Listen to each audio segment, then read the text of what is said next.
যদি কোনো ব্যক্তি কুফরি করে, ধরেন না এমনি এমনি সে তাকে ভালো লাগছে না, আল্লাহকে অস্বীকার করছে, নবীকে অস্বীকার করছে, কিন্তু আল্লাহ এবং রাসূলকে গালি দেয় নাই, সেই ব্যক্তি যদি কাফের হয়ে যায়, তাহলে এই ব্যক্তি পরবর্তীকালে যদি মুসলমান ধর্ম গ্রহণ করে, এই মুসলমান ধর্ম গ্রহণ করলে সে তাওবা করে মুসলমান হয়ে যাবে।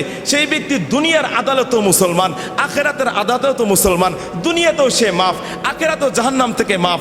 কিন্তু কোনো ব্যক্তি যদি রাসূলকে গালি দেয়, আল্লাহকে গালি দেয়, এই ব্যক্তি যদি ইসলাম ধর্ম পরবর্তীকালে গ্রহণ করতে চায়, তাহলে এই ব্যক্তির বিধান কি?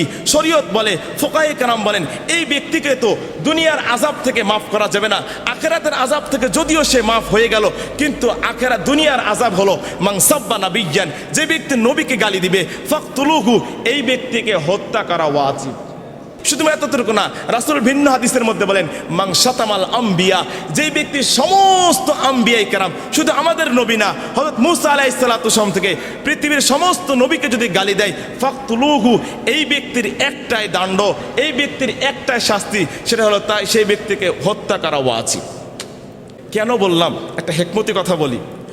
ফাতে মক্কার সময় রাসূলুল্লাহ সাল্লাল্লাহু আলাইহি ওয়াসাল্লাম ফাতে মক্কার সময় আসলেন, রাসূল বললেন সমস্ত মানুষকে তো মাফ করে দিব, তবে যারা যারা মান দাখালা ফি বাইতিল্লাহি ফাহুয়া আমিন, যারা বাইতুল্লাহ শরীফের মধ্যে থাকবে এরা নিরাপদে থাকবে।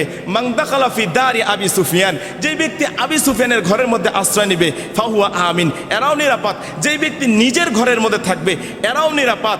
তবে আল্লাহ রাসূল সাল্লাল্লাহু আলাইহি ওয়াসাল্লাম এমন কিছু মানুষের নাম বললেন যে এরা যদি কাবা শরীফের মধ্যেও থাকে, এরা যদি মসজিদের মধ্যে সেজদা অবস্থায় থাকে, এদেরকে মাফ করা যাবে না। এর মধ্যে একজন ছিল ইবনে খতাল, সে রাসূলকে গালি দিয়েছিল। সেই ব্যক্তিটা কানা ইবনে খতাল মুআল্লাকাতুন বি আস্তারিল কাবা, সে কাবার গেলাফ ধরেছিল। সাহাবায়ে কেরাম, সমস্ত সাহাবায়ে কেরাম এক ঝাঁকে বলেছিলেন, এই যে সেই ব্যক্তি রাসূলকে গালি দিয়েছেন, সে যদি মসজিদের মধ্যে সেজদা অবস্থায় থাকে বাইতুল্লাহর মধ্যে, তাও তবুও তাকে মাফ করা যাবে না, তার একটাই শাস্তি, ফাকতুলুহু, নবীজির ভাষণ, এক নাম্বার একটাই ভাষণ, সেটা হলো তাকে হত্যা করতে হবে। বলেন কি করতে হবে? এখন এই যে তারা আমাদের নবীদেরকে গালি দিচ্ছে, নবীদের অপমাননা করছে, আমরা তো এটা স্যাম্পল মনে করি, আমরা কি করব? আর আমাদের দায়িত্ব হলো এদের বিরুদ্ধে আমাদেরকে কঠিন হুঙ্কার দিতে হবে, কঠিন পদক্ষেপ নিতে হবে। আমরা চাইবো এই ভারত যারা আজকে আমাদের নবীদের বিরুদ্ধে কথা বলছেন, আমরা জানি সেই যে বাবরি মসজিদের ইতিহাস আপনারা জানেন না, বাবরি মসজিদে তারা রাম যথেষ্ট তৈরি করার জন্য তারা মূর্তি ঢুকিয়েছেন। আমরা বলবো পাগলের দল, বাইতুল্লাহ শরীফের মধ্যেও তো 360টা মূর্তি ছিল। বলেন তো মসজিদ তো মসজিদই আছে, তোরা যদিও কিছু কালের জন্য, ক্ষুদ্র সময়ের জন্য মসজিদের নাম পাল্টিয়ে দিয়েছিস, রাম রাজ্য তৈরি করবি, রাম মন্দির তৈরি করবি, কিন্তু আমরা বলবো যেহেতু বাবরির মসজিদ আল্লাহর মসজিদ, বাইতুল্লাহ আল্লাহর মসজিদ, এই মসজিদটাও তো আল্লাহর মসজিদ। আমরা বলবো পৃথিবীতে তোরা যতই চক্রান্ত কর, বিজয়ের মালা, বিজয়ের নিশানা কিন্তু আমরা দেখতে পাচ্ছি। কি বলেন, ঠিক কিনা? এই বাংলাদেশ আমরা দেখতে পাচ্ছি, আমরাও দেখেছি কিছুদিন আগে আমাদের দেশ থেকে চলে গিয়েছে। আমরা বলবো এই যে ভারতের মধ্যে যে অবস্থা শুরু হয়ে গিয়েছে, লং মার্চ শুরু করে দিয়েছে মুসলমান, এমনকি আমরা দেখেছি নিউজ, এই যে হিন্দু যুবকরাও নেমেছে। কি বলছে? যে যেই নবীকে আমরা যদিও মানি না, কিন্তু এই নবীর চরিত্র সব থেকে ভালো। কি বলেন? এই যে একটু আগে বললাম 100 মনীষীর জীবন লিখেছে, এই মানুষটা তো মুসলমান না, সেও কিন্তু রাসূলকে আগে দিয়েছে। তারা বলছেন আমরা এটা মানতে পারি না, একজন নবীকে কিভাবে গালি দিচ্ছে। বলেন তো যে যুবকরা, হিন্দু যুবকরা নেমেছে, বলেন তো আমাদের মুসলমান হিসেবে দায়িত্ব আছে না নাই?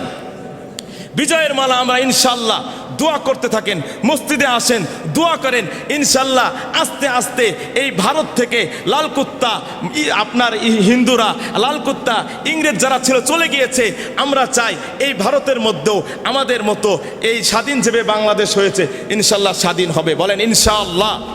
আল্লাহ রাব্বুল আলামিন আমাদেরকে যেন এই ভারতটাকে সচক্ষে দেখতে পারে, আবারও আমরা যেন সেই ভারতটাকে দখল করে আমরা ইসলামী হুকুমত, ইসলামী আইন কানুন নিয়ে বাস্তবায়ন করতে সকল আমিন। নবীর দুশ্মনের একটাই পরিচয়, তা হলো ওয়াজিবুল কতল, তাকে হত্যা করা ওয়াজিব। বলেন হত্যা করা। আল্লাহ রাব্বুল আলামিন যারা আমাদের নবীদেরকে নিয়ে অপমাননা করছে, আল্লাহ রাব্বুল আলামিনের কাছে আমরা দোয়া করব, আল্লাহ এই সমস্ত জালেমদেরকে, এই সমস্ত তাগুতদেরকে, যেই তাগুত তাগুতদের থেকে আল্লাহ রাব্বুল আলামিন আমাদেরকে বাঁচতে বলেছেন। আমরা দোয়া করব, আল্লাহ এই সমস্ত তাগুতদেরকে যদি হেদায়েত থাকে হেদায়েত দিয়ে দেন, কিন্তু হেদায়েত না থাকলে সমূলে ধ্বংস করে আমাদের এই দেশটাকে ইসলামী হুকুম, ইসলামী আইন কানুন যেন আবারও বাস্তবায়ন হতে পারে। সেই মদিনাওয়ালা রাসূলের জামানায় যেভাবে দিন চলতো, ইসলাম শুধু সে চলার তৌফিক দান করুন সকলে, আমিন।